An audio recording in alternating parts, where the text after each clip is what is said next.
तुळजापूरचा मी आमदार व्हायचं तसं काही कारण नव्हतं, काहीच संबंध नव्हता. मी धाराशिवचा आमदार होतो. परंतु मी तर मानतो की आईने, काकाने, संत गोरोबा काकांनी मला इकडे बोलवलं, तेव्हा मी एक खास परवानगी मागितली होती. सगळ्या आमदारांनी आई तुळजाभवानीच्या मंदिराला 1-1, 2-2 लाख रुपये आमदार निधीनं द्यावे. एक लोकनेता म्हणून आपल्याला एक गोष्ट करायची असते पण ती होत नाही, हे तुम्ही टॅकल कसं करता? त्याच्यामध्ये 100 कोटीचा पुतळा आहे छत्रपती शिवाजी महाराजांना आई भवानी तलवार देताना. आम्ही ही माहिती काढली की पश्चिम महाराष्ट्रात आपल्या हक्काचं पाणी आहे, तसंच तेरला पण जागतिक नकाशावरती आणण्याचं आपलं नियोजन आहे. हा फॉलो फार कमी लोक घेतात, नंतर मग उद्घाटन होतात आणि गोष्ट तिथंच राहते, ती मग होईल तेव्हा होईल.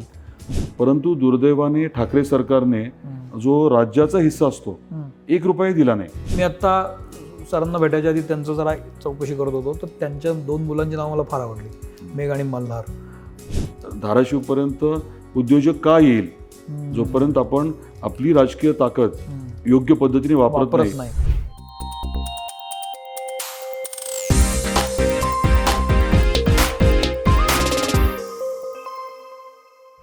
नमस्कार, मी सौमित्र बोटे. मित्र म्हणे नॉन पॉलिटिकलमध्ये मी तुम्हा सगळ्यांचं स्वागत करतो. आज आपल्यासोबत आहेत तुळजापूरचे आमदार राणा जगजितसिंह पाटील साहेब. मी तुमचं खूप स्वागत करतो सर. अनेक दिवसांपासून तुमच्याशी बोलायचं होतं.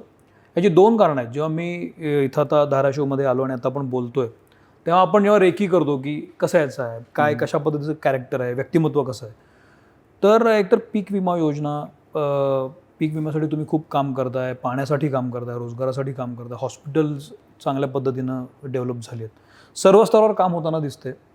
तर पहिला प्रश्न माझ्या मनात हा येतो की इतकं बहुआयामी व्यक्तिमत्व आहे, तुम्ही सगळ्या स्तरावर काम करताय, पण सुरुवात होते ही तुमच्या राजकीय वारशापासून. वडिलांचा वारसा तुमच्याकडे आणि तुम्ही पुन्हा आता तो मोठा करताय. तर जेव्हा तुम्ही राजकारणात आला तेव्हा तुम्हाला ऑलरेडी वडिलांनी मारून ठेवलेली एक लाईन असते, केलेलं काम असतं, त्यांचं नाव असतं. तुम्ही यात पडल्यानंतर तुम्हाला त्याचा स्ट्रेस आला नव्हता का? आणि आल्यानंतर तुम्ही त्यातनं ब्रेकथ्रू कसं मिळवलं? नाही तर तुम्ही प्रश्न विचारताय तो 20 वर्षापूर्वीचा आहे. अगदी 2004 साली ऑक्टोबरमध्ये पप्पा सिनियर मोस्ट कॅबिनेट मंत्री होते. म्हणजे मुख्यमंत्र्यांच्या खालोखालचे सगळ्यात ज्येष्ठ मंत्री ते होते. तुम्हाला कल्पनाही असेल की खरं तर ते मुख्यमंत्री 2दा होणार होते, पण दुर्दैवाने नाही झाले. ऑक्टोबरच्या 2004 मध्ये सिनियर मोस्ट कॅबिनेट मिनिस्टर होते पप्पा. आणि मग काही परिस्थिती अनुरूप काही गोष्टी घडल्या आणि तेव्हाच्या विधानसभेच्या निवडणुकीनंतर असं ठरलं की मी राज्यमंत्री म्हणून शपथ घ्यायची. मी त्याच महिन्याच्या अखेरीस सर्वात कनिष्ठ ज्युनियर मोस्ट राज्यमंत्री म्हणून मी शपथ घेतली. सगळ्यात तरुण तरुणी असेल कदाचित, पण महत्त्वाचा मुद्दा काय की वडील सगळ्यात ज्येष्ठ मंत्री होते आणि त्याच महिन्याच्या शेवटी सर्वात कनिष्ठ राज्यमंत्री म्हणून मी शपथ घेतली. आम्ही तेव्हा आमदार नव्हतो, MLA पण नव्हतो, MLC पण नव्हतो, परंतु परिस्थिती अनुरूप तो निर्णय घेण्यात आला. आणि स्वाभाविकच आहे की माझा काही राजकारणामध्ये तसा इंटरेस्ट नव्हता. हे वास्तव आहे. पप्पांच्या निवडणुकीच्या दरम्यान मी असायचो बरोबर, गाडी चालवणं किंवा बरोबर राहणं, पण त्याच्या बियॉन्ड राजकारणाचा संबंध नव्हता आणि जाणीवपूर्वक नव्हता. माझ्या आई आणि पप्पा दोघांनी आणि आम्ही विचार केला होता, चर्चा केली होती. मी तसं राजकारणामध्ये यायचा काही विषयच नव्हता, पण परिस्थिती अनुरूप कसं आहे, आपण काही विचार केला तर वरचा ठरवतो. आणि तुम्ही म्हटलं ते बरोबर आहे की मोठं दडपण होतं, कारण एकदम राज्यमंत्री आणि पप्पांचं एवढं मोठं नाव म्हटल्यानंतर ऑफकोर्स दडपण होतं. परंतु सगळ्यांनी सहकार्य केलं आणि जे काही आपलं अपब्रिंगिंग असतं, आपले जे संस्कार असतात, त्याचा नक्कीच फायदा झाला. माझ्या आईंमुळे, वडिलांमुळे स्वाभाविकच आहे की ते टेन्शन बऱ्यापैकी रिलीव्ह झालं. आणि वडिलांचे सगळे कलिग्स. तुमच्या आई वडिलांमध्ये तुम्ही सगळ्यात तुम्हाला जवळचं कोण होतं, वडील होते की आई? तसं विचार केला तर दोघेही. वडील जास्त घरी नसायचे फॉर ऑब्वियस रिझन्स, परंतु वडिलांचं रिलेशन ऑफकोर्स खूपच स्ट्रॉंग आहे आणि फ्रेंडली आहे, जे मी चांगलं पॉझिटिव्ह गोष्ट समजतो. करेक्ट. आणि आईंच्या बाबतीत आई तर आई असते. तुम्हाला जेव्हा असं वाटलं होतं की नाही राजकारणात नको, आपण आपलं बरं, आपण वेगळा मार्ग शोधूया. तुमचं शिक्षणही मला वाटतं टेलिकम्युनिकेशनमध्ये झालं, BE/NTC. मग हा जेव्हा निर्णय झाला तेव्हा तुम्ही मॅनेज कसं केलं स्वतःला की आता आपण ह्याच्यात यायला लागणार आपल्याला? ते मी माझं इंजिनिअरिंग झाल्यानंतर वर्षभर बऱ्याच ठिकाणी फिरलो, देशात परदेशात साधारण काय करायचं हे ठरवण्यासाठी. खूप उद्योजकांना भेटलो. त्या काळामध्ये सरफेस माउंट टेक्नॉलॉजी नावाची एक नवीन टेक्नॉलॉजी होती. मग त्याच्या अनुषंगाने थोडा अभ्यास केला आणि जपानवरनं आपण एक रोबो मागवला त्या काळामध्ये. आणि मग त्या टेक्नॉलॉजीची पूर्ण माहिती घेऊन जे कन्व्हेन्शनल इलेक्ट्रॉनिक बोर्ड्स होते ते या पद्धतीने छोटं करणं, अजून जास्त ते व्यवस्थित कसे चालतील हे बघणं, याच्यावरती फोकस होता. म्हणजे R&D पण होतं आणि मॅन्युफॅक्चरिंग पण होतं. आणि म्हणजे खूप आवडीचं होतं, चांगलं चाललं होतं. मध्येच हा विषय आल्यानंतर ट्रॅक तसा बदलला, कम्प्लीट बदलला. ॲब्सोल्युटली. माझे मित्र होते ते मग सांभाळायला लागले आणि मग ह्या विषयाकडे मी वळलो. पण महत्त्वाची बाब कशी असते की संधी आणि चॅलेंज. एखादी संधी आली तर आपण ती सोडायची नसते, चॅलेंज म्हणून ती बघायची असते आणि सकारात्मकतेने न्यायचं असतं पुढे. इंजिनियर म्हणून अनालिटिकल थिंकिंग जी आहे त्याचा नक्की खूप मोठा उपयोग होतो. कुठलाही प्रॉब्लेम किती मोठा असला तर तो एकदा समजून घेऊन त्याचे तुकडे पाडून मग तो टप्प्याटप्प्याने क्लिअर करणं ही साधारण ते स्वभावाचा एक गुण झाला म्हणावं. अच्छा सर, जनरली मिळालेली संधी असलेलं चॅलेंज हा एक भाग झाला. पण सगळ्यात महत्त्वाची गोष्ट असते इंटरेस्ट. तुम्हाला त्यात इंटरेस्ट असायला लागतो. इंजिनिअरिंग तुमचा स्वभाव झाला कारण तुम्हाला आवड होती त्याच्यामध्ये. पण वेन इट्स कम टू राजकारण तुम्हाला ती गोष्ट करावी लागली, तुम्ही त्यात आला. पण इंटरेस्ट कधी डेव्हलप झाला की हे आपल्याला जमू शकेल? मी एक शब्द वापरला, संस्कार. करेक्ट. पप्पांचं काम जे आहे ते इतकं व्यापक आणि ह्युमन टचवालं आधीपासूनच आहे की त्याचा प्रभाव नक्कीच होता. मी तेरणा ट्रस्टच्या माध्यमातून का असेना काही प्रमाणात काम करायचो. आणि पप्पांचे सगळे कलिग्स, पप्पांचं काम करण्याची पद्धत, त्याची चर्चा आणि प्रत्यक्ष बघायला तर मिळायचंच. त्यामुळे जेव्हा ही संधी मिळाली त्यांचं स्वाभाविकपणे काही प्रमाणामध्ये अनुकरण करण्याचा मी प्रयत्न नक्की केला आणि मग त्यातनं आवड निर्माण होत गेली. माझ्याकडे खातेसुद्धा असे होते, म्हणजे तुम्ही ऐकून थोडं हैराण व्हाल, इंडस्ट्रीज आणि ॲग्रिकल्चर. म्हणजे एक दोन वेळेस असं झालं की मी शेतात जाऊन नुकसानीची पाहणी वगैरे केली, तिथले काही सूचना वगैरे दिल्या, आदेश दिले आणि रात्रीतनं मुंबईला गेलो. पहाटे एअरपोर्टवरती कपडे बदलले आणि विमानाने परदेशात गेलो. कारण तिकडे इंडस्ट्रियलिस्ट बरोबर ऑफिशियल सरकार म्हणून बैठका होत्या. त्यामुळे एकीकडे उद्योजकांच्या अडचणी, तिकडचे जे काही पॉझिटिव्ज आहेत तो विषय, आणि दुसरीकडे अगदी शेतकरी, अडचणीतला शेतकरी, नैसर्गिक आपत्ती, हे दोन्ही कम्प्लीट दोन वेगळ्या गोष्टी. ॲब्सोल्युटली दोन्ही वेगळ्या विषय. दोन्ही खूप जवळून बघता आलं. शासन याविषयी कसं चालतं हे बारकाईने बघता आलं. नंतर माझ्याकडे महसूल खातंही होतं, रोजगार, स्वयंरोजगार होतं. त्यामुळे ओव्हरव्ह्यू आपल्या राज्याचा आणि खास करून आम्ही काय केलं, जिल्ह्याचा अभ्यास करून घेतला की जिल्ह्याची स्ट्रेंथ्स काय आहेत. स्वॉट अनालिसिस केला की आपल्याकडे आता समजा नैसर्गिक जी काही संपत्ती आहे ती काय काय आहे, त्याचा उपयोग कसा करता येईल. धार्मिक पर्यटन स्थळं जी आहेत, म्हणजे पर्यटनाच्या माध्यमातून इथे आपल्याला कसं रोजगार निर्मिती, नोकरीची निर्मिती करता येऊ शकते, किंवा शेतीला पूरक व्यवसाय कुठले आपल्याला चालण्यासारखे आहेत. मग त्या काळात आम्ही रेशीम उद्योग हा विषयाचा वरती भर दिला. सोलरच्या बाबतीमध्ये लक्षात आलं की इथे वर्षातले 300 दिवस स्वच्छ सूर्यप्रकाश असतो. त्यामुळे सोलरवरती बेस्ड पॉवर प्रोजेक्ट जे आहेत ते ऑब्व्हियसली आपल्याला घेता येतील. मग तेव्हा आपण सोलर डिस्ट्रिक्ट म्हणून आपल्या जिल्ह्याला अनाऊन्स करून घेतलं. असे वेगवेगळे मुद्दे आले. त्याच्यामध्ये मला एक फार क्युरियस प्रश्न तुमच्याबद्दल असा वाटतो की तुम्ही अनेक गोष्टींमध्ये अधिकार गाजवलेले आहेत, काम केलेले आहे उत्तम पद्धतीनं. तर एखादा तुमच्याबद्दल तुम्ही अभ्यास कसा करता? बऱ्याचदा असं असतं की हे आपलं सेक्टर नसतं, हा आपला प्रांत नसतो, पण आपल्याला त्याची जबाबदारी दिली जाते. मग एखादी गोष्ट समोर आल्यावर त्याचा अभ्यास तुम्ही कसा करता? तुमची टेंडन्सी काय असते? मी एक उदाहरण देतो. आपण 2500 एकरची MIDC इंडस्ट्रियल एरिया डेव्हलप करायचं ठरवलं. लोकेशन आम्ही तेव्हा शोधलं जे बॅरन होतं, पडीक जमीन, म्हणजे शेतकऱ्यांचा किंवा जमीन मालकाचा काही विरोध येणार नाही असं आम्ही 10,000 एकरची जागा शोधली. त्या काळात सगळेजण म्हटले 10,000 धाराशिवला कशासाठी, एक 100-200 करू. पण मी तेव्हा इन्सिस्ट केलं आणि 2,500 एकरवरती आम्ही फायनल केलं. बरं मग त्यातलंही 1,500 एकर लगेच आपल्याला संपादित करता आली. बरं मग त्या 1,500 एकरवरती करायचं काय, तुम्ही जे म्हटलं ना अभ्यास, करेक्ट. मग आम्ही अभ्यास सुरू केला. आम्ही ठरवलं की सोलरवरती बेस्ड इंडस्ट्री आणायची. बरं आणि बरेच लोक परदेशातले पण आले, बरं. उद्योजकांनी बघितलं. दुर्दैवाने मध्ये सत्ता बदलली, मी काही राज्यमंत्री राहिलो नाही. आणि मग स्वाभाविकपणे धाराशिवपर्यंत उस्मानाबादपर्यंत उद्योजक का येईल, जोपर्यंत आपण आपली राजकीय ताकद म्हणजे काही योग्य पद्धतीने वापरत नाही तोपर्यंत ते येणं कठीण आहे. करेक्ट. त्याच्यानंतर आम्ही खूप डिटेलमध्ये अभ्यास केला की ऑपॉर्च्युनिटी काय आहे, कारण आपल्याला रोजगार निर्मिती करायची आहे, जास्तीत जास्त लोकांना नोकऱ्या मिळाव्या. मग आम्ही गारमेंटच्या बाबतीत विचार केला. एक गारमेंटचं खूप चांगलं युनिट जिथे जवळजवळ 1000 महिला काम करत होत्या ते आपण सुरू करू शकलो. चांगलं झालं. पण दुर्दैवाने ती कंपनी परदेशात काहीतरी गुंतवणूक केली, अडचणीत आली. मग या कोडगावच्या MIDCत काय करायचं, आम्ही अभ्यास खूप केल्यानंतर लक्षात आलं की टेक्निकल टेक्सटाईल्स हा एक प्रांत आहे ज्याच्या बाबतीत आपल्या देशात काम कमी झालंय. टेक्निकल टेक्सटाईल म्हणजे काय, तर जो काही कापड निर्मिती होते त्याला स्पेशल केमिकल किंवा वेगळी ट्रीटमेंट केली जाते. म्हणजे मग त्याचा वापर वेगवेगळ्या विशिष्ट कामांसाठी करता येतो. बुलेट प्रूफ वेस्टमध्ये जे काही वापरलं जातं ते टेक्निकल टेक्सटाईल आहे.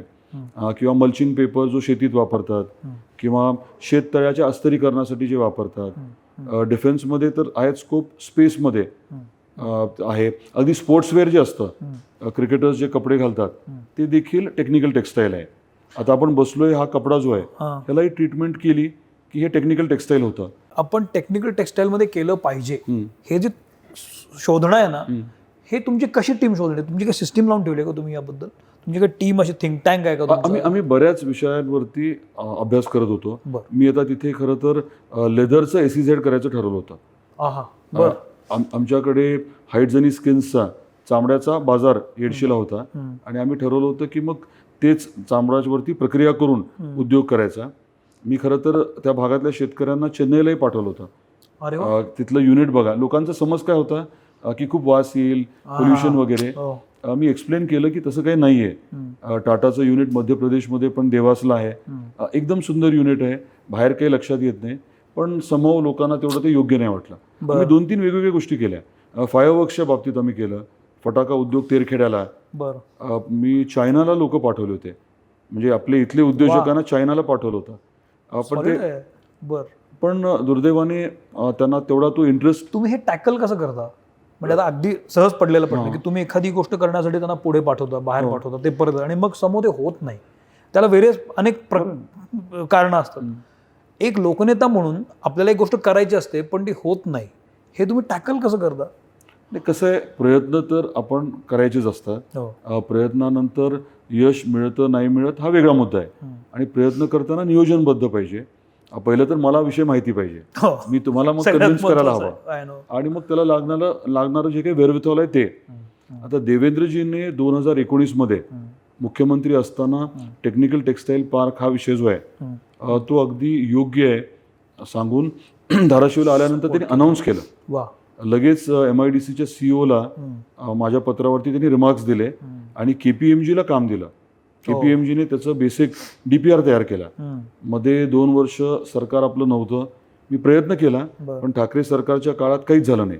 बैठक नाही, रुपया नाही, काहीच नाही. पण आपलं सरकार परत आल्यानंतर हा विषय जो आहे तो मी लावून धरला.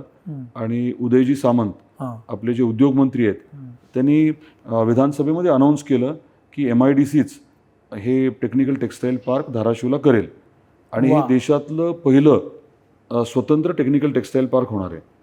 आता 24 कोटीचं काय निविदा निघाल्यात रस्त्याच्या वगैरे, आणि बाकी बरंचसं ग्राउंडवर्क आम्ही करून ठेवलंय. याच्यामध्ये तुम्हाला संस्कार हा जो भाग आणला ना तुम्ही, की वडिलांकडनं काही संस्कार पण झाले, हे जे तुमची सगळी वाटचाल आहे की मोठ्या गोष्टी करायच्या, काळाच्या पुढे बघण्याचा प्रयत्न करायचा, त्यातलं वडिलांकडनं काय गोष्टी घेतल्या तुम्ही? वडिलांनी काय संस्कार केले? राजकारणात पडल्यावर काय सांगितलं? बाळकडू काय पाजलं तुम्हाला? नाही, आता बाळकडू काय पेक्षा वडिलांनी स्वतः काय केलं हे जर आपण बघितलं तर ते मंत्री झाले 88 साली. आणि त्यांनी आवर्जून त्यांनी पाटबंधारे खातं घेतलं. धाराशिव ह्या जिल्ह्याची खरी अडचण काय एकतर दुष्काळी भाग करेक्ट आणि जेव्हा पाऊस पडतो सगळं पाणी पठाराचा भाग असल्यामुळे वाहून जातं. मग डॉक्टर साहेबांनी तेव्हा प्रचंड प्रमाणामध्ये बंधारे केले. केटीवेर असतील, पर्क्युलेशन टँक्स असतील आणि त्या माध्यमातून पाऊस पडला की पाणी अडवण्याचं काम केलं आणि हे पाणी शेतीसाठी उपलब्ध झालं बरोबर मोठ्या प्रमाणात. करेक्ट. आणि जिथे आपल्याकडे लातूर उस्मानाबाद एक जिल्हा असताना केवळ एक साखर कारखाना होता, तिथे आता बायफर्केटेड धाराशिव जिल्ह्यामध्ये 30पेक्षा जास्त साखर कारखाने आहेत आणि जॅगरी पावडरची युनिट आहेत. प्रचंड काम. आपली अडचण लक्षात घेऊन पाणी आपल्याला अडवायचं आहे. पाणी अडवायचं तर काय करावं लागेल, तर केटीवेअर करावे लागतील, आपल्याला धरणं बांधावी लागतील. मग त्याच्या साईट्स कुठे उपलब्ध आहेत, पूर्ण टीमला त्यांनी कामाला लावून. ह्या सगळ्यामध्ये तुम्ही त्यांच्याकडनं काय घेतलं, काय त्यांचं व्हिजन घेतली, त्यांचं थॉट प्रोसेस काय होती ती घेतली? नाही, मी तेच सांगत होतो की प्रॉब्लेम त्यांना लक्षात आला, सगळ्यात महत्वाचा ते सॉल्व्ह करण्याच्या अनुषंगाने मग त्यांनी योग्य लोकांची मदत घेतली. साईट शोधल्या, इंजिनियर आणले आणि प्रत्यक्षात निधी आणून काम करून घेतलं. त्याच्या पुढे त्यांनी विचार केला. पुढे विचार असा केला की पाऊस काळ आपल्याकडे एवढा चांगला नसतो, दुष्काळात काय करायचं. मग तेव्हा तर मी इन्व्हॉल्ड होतो. आम्ही ही माहिती काढली की पश्चिम महाराष्ट्रात आपल्या हक्काचं पाणी आहे. कृष्णा खोऱ्यातला भूभाग मराठवाड्यातही आहे आणि काही प्रमाणात पाण्यावरती आपला अधिकार आहे. तर स्वाभाविकपणे पाणी वाहून तिकडे जातं. ते पाणी आणण्याच्या बाबतीत आम्ही तेव्हा प्रेझेंटेशन केलं. पप्पांना ते ॲब्सोल्युटली पटलं आणि मग पप्पांनी मंत्रिमंडळात प्रचंड आग्रह धरला की पश्चिम महाराष्ट्रातलं हक्काचं पाणी मराठवाड्याला मिळायलाच हवं. कृष्णा मराठवाडा. हो. आणि 2001 साली मंत्रिमंडळाच्या बैठकीत अतिशय आग्रहाने, आक्रमकपणे त्यांनी तो निर्णय करून घेतला. वा. त्याची आता अंमलबजावणी आपण आता करतोय. केवढा मोठा पलीकडचा विचार होता. 23 वर्षापूर्वी घेतलेला निर्णय, त्याची अंमलबजावणी निर्णायक टप्पा आता पूर्ण होतोय. आपल्या महायुती सरकारने 11,700 कोटी सँक्शन केले. काम युद्ध पातळीवर चालू आहे आणि डिसेंबरमध्ये प्रत्यक्षात पाणी पश्चिम महाराष्ट्रातलं हे तुळजापूरला पोहोचणार आहे. तुळजापूरचा विषय आता तुम्ही काढला तर तुळजापूरचं मंदिर हे अनेकांचं श्रद्धास्थानच आहे. तुळजापूरच्या मंदिराबद्दल खूप जोरात काहीतरी तुमचा मोठा प्रकल्प चालला असं आम्हाला कळलं. काय काय चाललंय डोक्यात तुमच्या, काय डोक्यात आहे? आई तुळजाभवानी आपली कुलस्वामिनी आहे महाराष्ट्राची.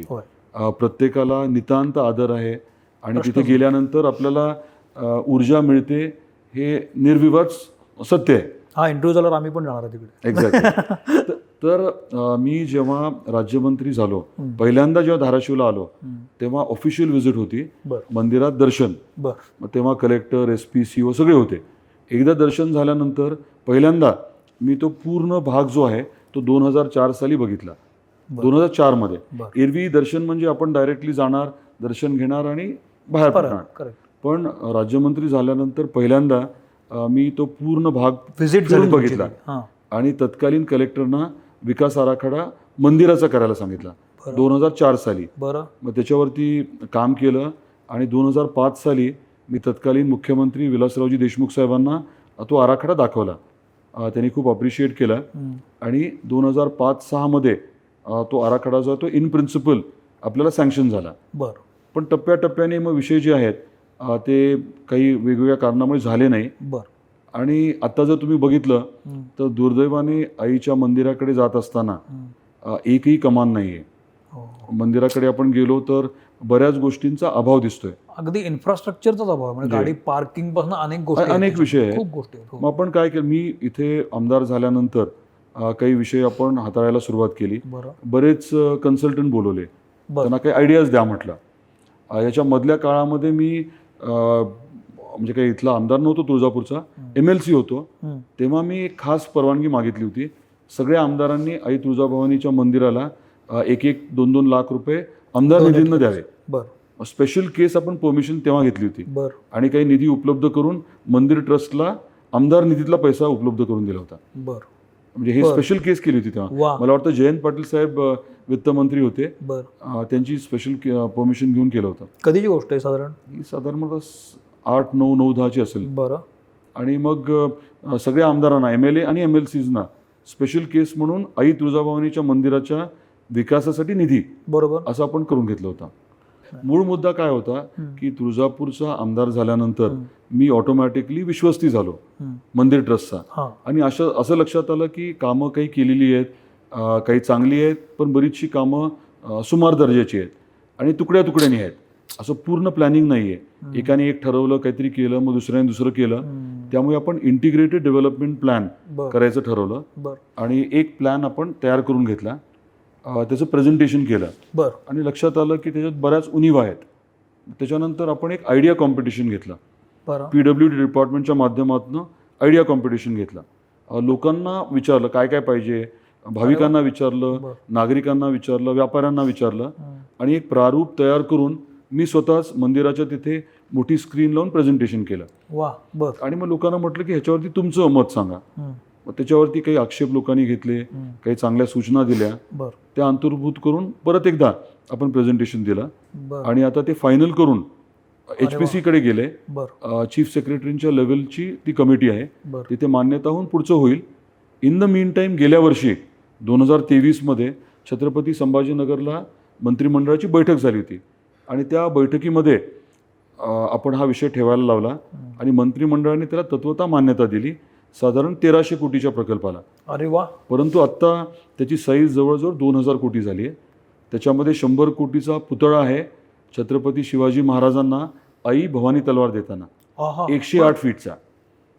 आणि प्रचंड मोठं उद्यान घेतोय आपण, शिवसृष्टी तिथे निर्माण करणार आहोत.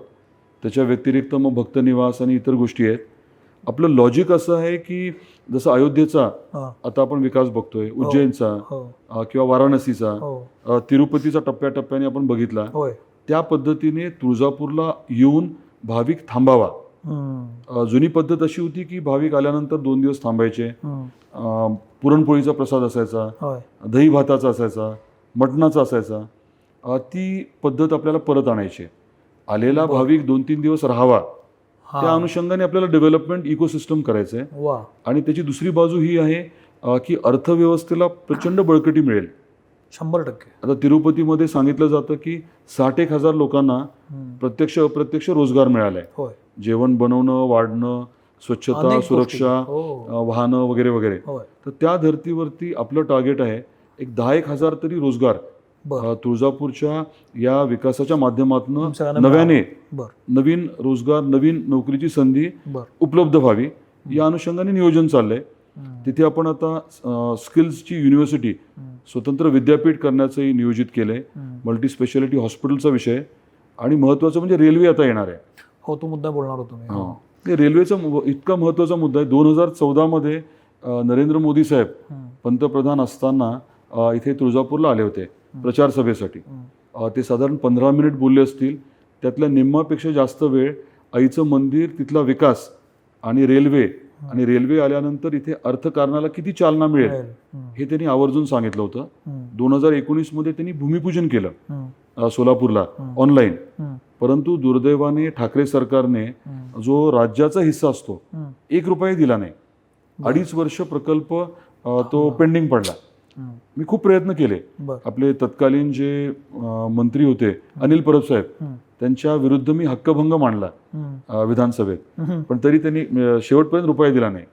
आपलं महायुती सरकार आल्यानंतर मात्र पहिल्या महिन्यातच 450 कोटी आपण मंजूर करून घेतले. आता त्या कामाला सुरुवाती झाली. एक अजून आपण, आता तुम्ही म्हटलं अनालिटिकल थिंकिंग, प्लीज त्या प्रकल्पाला 60 महिने लागणार होते. कुठल्या? या रेल्वेच्या म्हणजे 5 वर्ष. आणि रेल्वेला आम्ही विनंती केली की 2.5 वर्ष असेच गेलेत.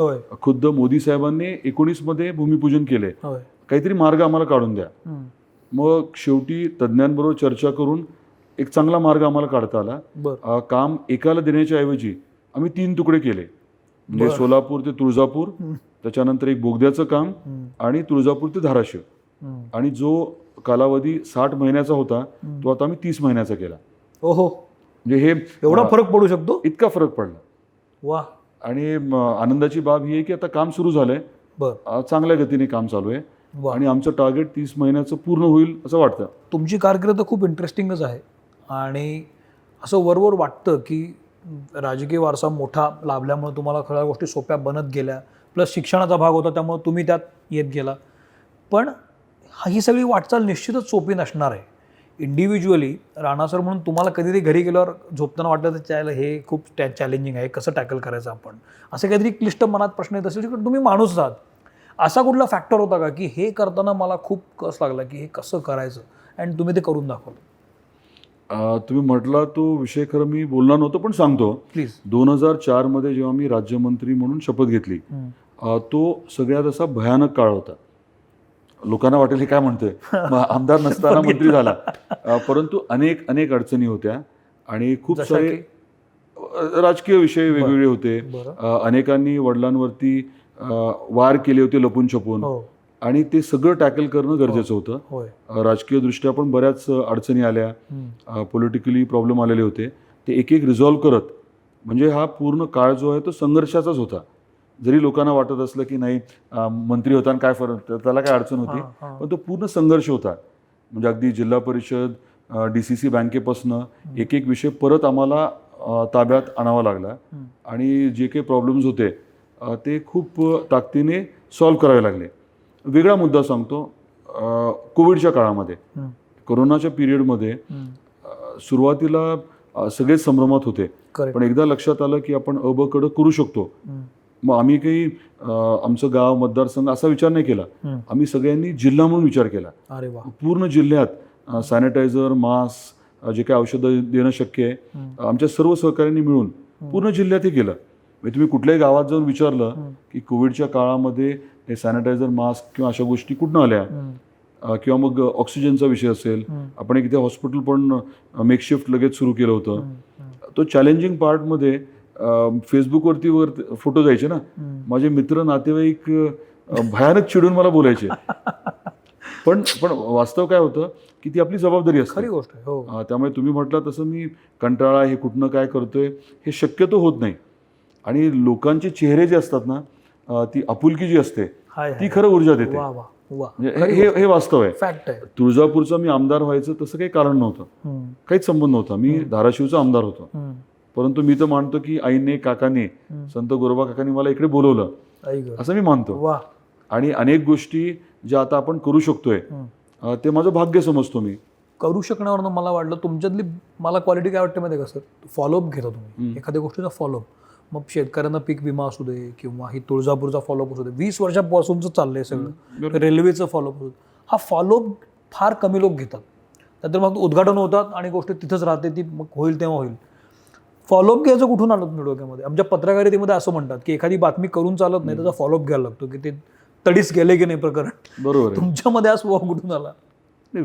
विषय कसा आहे, जोपर्यंत आपण फॉलोअप करत नाही, आता गावोगावी मी जेव्हा भेटी देतो ना, लोक अडचणी सांगतात, मी बिलकुल करेन म्हणतो, पण माझी एक अट असणार, म्हटलं तुम्ही पाठपुरावा करायला हवा. रोज माझ्याकडे 100 ते 150 कामं येतात. ज्याचं काम आहे त्यांनी जर पाठपुरावा केला तर 99% कामं मी करतो म्हटलं. पण तुम्ही जर पाठपुरावाच केला नाही, लोकांना मी सांगतो. आता लोकांना मी जर हे सांगत असेल तर मला तर फॉलो करावं लागेल ना. मला तर रोज 100 म्हटलं तर या गतीने कामं मला फॉलोअप नाही करता येणार. पण माझ्याकडे एक 250 कामांचं लिस्ट आहे, अंदाजे 250, ज्याचा माझे सहकारी, माझा स्टाफ, आम्ही सगळे मिळून फॉलोअप करतो. त्याचा परत परत आम्ही रिव्ह्यू घेत असतो. आणि त्याच्यामुळे ह्या गोष्टी जमतात. कारण ब्युरोक्रेसीमध्ये सुद्धा आपल्याला मदत लागते. खरी गोष्ट. सगळे अधिकारी पॉझिटिव्ह लागतात आणि आपण कामच अशी नेतो की नाही म्हणण्याला स्कोपच नसतो. वा वा.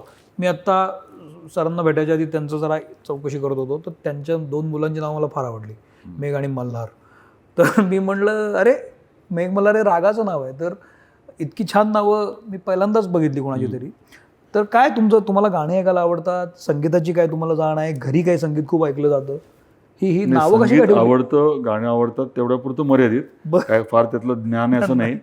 पण मल्हारचा जन्म जेव्हा झाला तेव्हा नेमका पावसाळा होता, पाऊस पडत होता आणि माझ्या आईंना ते नाव सुचलं, मल्हार नाव ठेवूया म्हटलं. सगळ्यांना खूप आवडलं ते आणि त्यामुळे मल्हार, आणि मल्हारमुळे मग मेघ असं येते.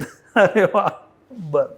पण तुम्ही जनरली गाणी, म्हणजे आता हे तुमचा जोरदार सगळा दिनक्रम असणार आहे, व्यक्तिगत छंद तुम्ही कसे जोपासता? आहेत तुम्हाला काही छंद? आधी मला वाचायला खूप आवडायचं. आता ते थोडंसं लिमिट झालंय, सगळ्यांचंच झालंय मला वाटतं. म्हणजे प्रत्यक्ष हातात पुस्तक, कसं आहे, जग बदलत गेल्यामुळे स्वाभाविकच आहे की तेवढं वाचायला वेळ मिळत नाही. पण ऑब्व्हियसली पण वाचायला काही काही आवडतं मला. आमदारांना ड्रायव्हिंगची खूप हौस असते, काही काही लोकांना परदेशात जाऊन गोल्फ खेळायची छंद असतो. नाही, ड्रायव्हिंगची मला आवड आहेच ना. आहे? मी अगदी परदेशात जरी गेलो तरी पहिलं एक दिवस सोडला की दुसऱ्या दिवशी मी गाडी घेत असतो आणि परदेशातही मी गाडी चालवतो. आवडतं मला चालवायला. या सगळ्या धबडग्यामध्ये एक गोष्ट राहून गेली, असं काय वाटतं की हे करायचं होतं पण ट्रॅकच बदलला यार, असं वाटतं? असे बरेच विषय आहेत. जसे की नाही, मी बोलणं प्रिफर नाही करणार, पण मूळ मुद्दा काय की आपल्याला एखादं आपण ध्येय समोर ठेवल्यानंतर काही गोष्टींचा त्याग करावा लागतो. ते वास्तव आहे आणि प्रत्येकाच्या बाबतीत आहे. तर मी मानतो की आपल्याला आपलं उद्दिष्ट साध्य करण्यासाठी जे करणं गरजेचं आहे ते आपण आपल्या सहकार्याने मिळून करायलाच हवं. आणि ते करत असताना काही आवडी काही आपल्याला गोष्टी करायच्या असतील त्या थोडा त्याग द्यावा लागतो. रोजगार हा फार महत्त्वाचा फॅक्टर आहे आपल्या आजूबाजूच्या लोकांना, तरुण आणि रोजगार. हो. तर रोजगारासाठी तरुणांनी आता कुठल्या गोष्टी आणल्या पाहिजेत समोर, त्यांनी कुठलं कसं अंगी बाणवलं पाहिजे, असं काय सांगू शकाल? नाही, आपण आता सरकार म्हणून केंद्रातलं राज्यातलं याच विषयावरती प्रचंड फोकस दिला आहे. बरं. सेल्फ एम्प्लॉयमेंट, स्वयंरोजगार. आणि इतक्या मोठ्या प्रमाणात योजना आहेत, अनुदान मिळतं. प्रधानमंत्री आणि मुख्यमंत्री रोजगार निर्मिती योजनेतनं जवळजवळ 2,500 कुटुंबांना आपण मदत करू शकलोय स्वतःचा नवीन रोजगार टाकायला किंवा नवीन उद्योग टाकायला किंवा जुना उद्योग जो आहे तो मोठा करायला. आणि मी बोलल्याप्रमाणे आपली जी MIDC आहे कौडगावची, एक विषय राहिला तामळवाडीला. एक out of the blue idea आम्हाला आली कुठली? की सोलापूरमध्ये बऱ्यापैकी इंडस्ट्री आहे, होय पण आपल्याकडे धाराशिवला आली नाही. होय. मग ती आणण्यासाठी आपण अट्रॅक्ट करायला काय करू शकतो? तर त्यातनं सोल्युशन असं निघालं की सोलापूरहून 15 किलोमीटरवरती तामळवाडी नावाचं गाव आहे, बरं धाराशिव जिल्ह्यात येतं, तुळजापूर तालुक्यात. बरं. तर तिथे MIDC केली तर सोलापूरचे उद्योजक येतील असा एक साधारण विचार आला. होता. मग काही तिथले उद्योजक आहेत, त्यांच्याकडे जागा उपलब्ध होती, ते बऱ्याच वर्षापासून प्रयत्न करत होते. ते समूह सिंक्रोनाइज झाला विषय आणि आपण 370 एकर जमीनचं भूसंपादन आता सुरू केलंय MIDC कडनं. बरं. आणि सोलापूरमध्ये माझ्या 2-3 बैठका झाल्या. जवळजवळ 150 उद्योजक स्मॉल आणि मीडियम ते इथे फॅक्टरी टाकायला तयार झाले. म्हणजे पुढच्या 2-1 वर्षात तामळवाडीला किमान 150 फॅक्टरी येतील, किमान 12,000 लोकांना नोकरी मिळेल. इतकं मोठं काम 2-1 वर्षात नक्की होईल असा मला विश्वास आहे. मला म्हणजे तुम्ही मग पण बोलताना आवर्जून जाणवतंय की तुम्ही उद्योगांना आणताय, MIDC पण तुम्ही आणताय. कुठलाही उद्योग जेव्हा यायचा असतो त्या भागामध्ये तेव्हा त्यांना काय दिलं की ते येत असतात? मूळ मुद्दा तोच आहे. एक तर त्यांना ईज पाहिजे. सोलापूरमध्ये राहून 15 किलोमीटरवरती असलं तर त्यांना सगळ्या बाबतीत सोपं राहतं. ट्रॅव्हलिंग, कन्व्हियन्स सगळं सोपं राहतं. सोलापूरमध्ये राहून येता येईल. जोपर्यंत आपले शहरं तेवढे डेव्हलप होत नाही. आणि दुसरं महत्त्वाचं म्हणजे शेवटी बिझनेसमन बिझनेस कशाला करतो? नफ्यासाठी, प्रॉफिटसाठी. करेक्ट. जर धाराशिवमध्ये, मराठवाड्यामध्ये एखाद्या पश्चिम महाराष्ट्रातल्या उद्योजकांनी फॅक्टरी टाकली बरोबर, तर त्याला प्रचंड प्रमाणामध्ये सवलती मिळतात. म्हणजे वेस्टर्न महाराष्ट्राच्या तुलनेत मराठवाड्यामध्ये सॉप्स जी आहेत त्यांना जे अनुदान मिळतं किंवा टॅक्समध्ये जी काही रिबेट मिळते ती प्रचंड प्रमाणात मिळते. मग दोन्ही गोष्टी, एक तर जवळ असावं, सोयीस्कर असावं आणि हे आर्थिक मोठं त्यांना सुविधा मिळाव्या या अनुषंगाने आपण पॅकेजिंग करतोय. त्यामुळे कौडगावचं तर मोठं होणारच आहे, तिथे मोठे युनिट येणार आहेत, पण तामळवाडीला छोटे छोटे खूप युनिट येतील आणि तिथे रोजगार निर्मिती कदाचित कौडगावपेक्षा जास्त होईल. तुम्ही मूळ तेरच आहे ना? तुमचं गाव तेर. तिथं पण काहीतरी ऍक्टिव्हिटी चालली तुमची असं कळलं मला. काय काय तेर म्हणजे प्राचीन तगर. प्राचीन तगर म्हणजे जो सिल्क रूट होता, सिल्क रूट रोम बरोबर जो ट्रेड चालायचा, रोम बरोबर जो व्यवहार चालायचा, असं एस्टॅब्लिश झालंय की तेर आणि पॉम्पे नावाचं तिथे शहर आहे, त्याचा ट्रेड रिलेशन्स होते. काय सांगताय? एक इथे मूर्ती सापडलेली आहे हस्तदंताची, तशाच प्रकारची पॉम्पेच्या म्युझियम मध्ये आहे, रोमच्या जवळ, रोमच्या जवळ म्हणा. आणि हे पुरातन तेर जे आहे ते आता आपण शोधून पूर्ण काढतोय. काही प्रमाणात उत्खनन आधी झालंय. आता आपण 1 एकरवरती जिवंत उत्खनन म्हणजे प्रॉपर उत्खनन चालू असणार आणि पर्यटकांना, अभ्यासकांना बघता येईल याची आपण सोय केली. जवळजवळ मला वाटतं 15 कोटीची तरतूद केली. आपल्या राज्यातलं सगळ्यात जुनं बांधलेलं मंदिर हे तेरला आहे, त्रिविक्रम मंदिर. तर ते मंदिर जे आहे ते पूर्ण उकलून जुन्यासारखं नव्याने करतोय आपण. त्याचं आता अंतिम टप्प्यात काम आलंय. जुन्यासारखं नवीन, हे फार महत्वाचं आहे. वा. आणि त्याचं म्हणजे जुन्या पद्धतीत त्यांनी विटेचं बांधकाम आहे. तुम्हाला शक्य असेल तर आवर्जून तुम्ही जाऊन या. बर बर बर तिथे गाभाऱ्यात जर उभं राहिलं ना, बर दैवी शक्ती काय असते त्याचा अनुभव येतो. हो त्रिविक्रम मंदिर जाऊन बघा, अरे तुम्ही वा. स्वतः अनुभव घ्या. बर काकांचं तिथे समाधी मंदिर आहे, संत गुरुबा काकांचं. बर त्याचा आपण कायापालट करतोय, बर पूर्ण जीर्णोद्धार आपण करतोय. बर जसं तुळजापूरला सुद्धा आईच्या मंदिराचं 60 कोटीची कामं आपण सुरू केली आहेत. बर त्याच्यामध्ये पूर्ण मंदिरातला आतला भाग जो आहे तो आपण एक एक दगड काढून परत लावणार आहोत. मंदिराच्या बाजूच्या ओऱ्या मागे घेणार आहोत, मोठ्या करणार आहोत. बर तिथे महाद्वार मोठं करणार आहोत आणि लिफ्टची सोय करणार आहोत. बर. याची कामं आता निविदा झाली तुळजापूरमध्ये. तुळजापूरमध्ये, हे कामही सुरू झाली. हो आणि पण मग हे तेरचं जे प्रकरण नाही फार भन्नाट दिसतंय मला, पण इतके दिवस कसं काय लक्ष गेले नाही ते त्या? आहे ना, तिथे एक जुनं म्युझियमही होतं. बर. आता आपण प्रचंड मोठा एक 30 कोटीचा म्युझियम करतोय. अरे वा. तिथे म्हणजे खूप प्राचीन मंदिर आहेत. बर एक एक मंदिर आपण आता व्यवस्थित त्याचा करायला जीर्णोद्धार करून घेतोय. तिथे जैन आणि बुद्ध रिलिजन्सशी रिलेटेड तिथे धर्मस्थळ आहेत. वा म्हणजे बौद्ध स्तूप आहे, जैन मंदिर आहे. भन्नाट आहे, हो. वेगळंच आहे. बर आणि तेरला जसं आपण आई तुळजाभवानीचं मंदिर हे वैश्विक दर्जाचं धार्मिक पर्यटन स्थळ म्हणून डेव्हलप करतोय, तसंच तेरला पण जागतिक नकाशावरती आणण्याचं आपलं नियोजन आहे. बर अभ्यासकांना त्याच्यावरती DPR करायला लावलाय. वा पूर्ण त्याचं नियोजन जे आहे ते आपण केलंय.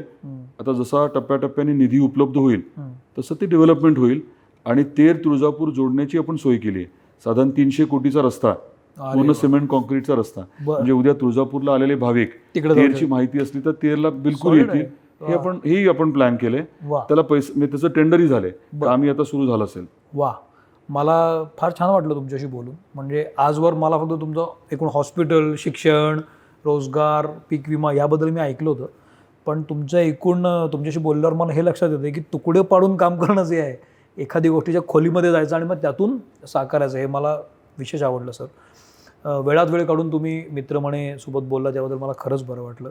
आय होप तुम्हालाही थोडासा ब्रेक मिळाला असेल तुमच्या राजकीय सगळ्या गडबडीबद्दल. वेगळ्या विषयांवरती चर्चा झाली, वेगळ्या विषयातून.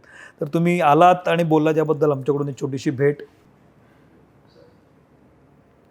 तर सर आवर्जून आलेत, मी तुमचे खरंच आभार मानतो. हा एपिसोड कसा वाटला मला जरूर सांगा. सर सोशल मीडियावर आहेत, मीही आहे. जास्तीत जास्त लोकांपर्यंत पोचवा. आणि चांगली गोष्ट आहे की तेर नावाचं एक गाव आहे तिथं खूप मोठं काम चाललं आहे. तुळजाभवानी पण आता पाठीशी उभी राहिली आणि तुळजापूर खूप मोठं होणार आहे. तर तुम्हाला खूप शुभेच्छा सर. थँक्यू तुमच्या सगळ्या मनोकामना पूर्ण होत आणि भले ते घडो. सर आपण वेळ दिला, थँक्यू. मी तर थांबतो. मंडळ आभारी आहे. धन्यवाद.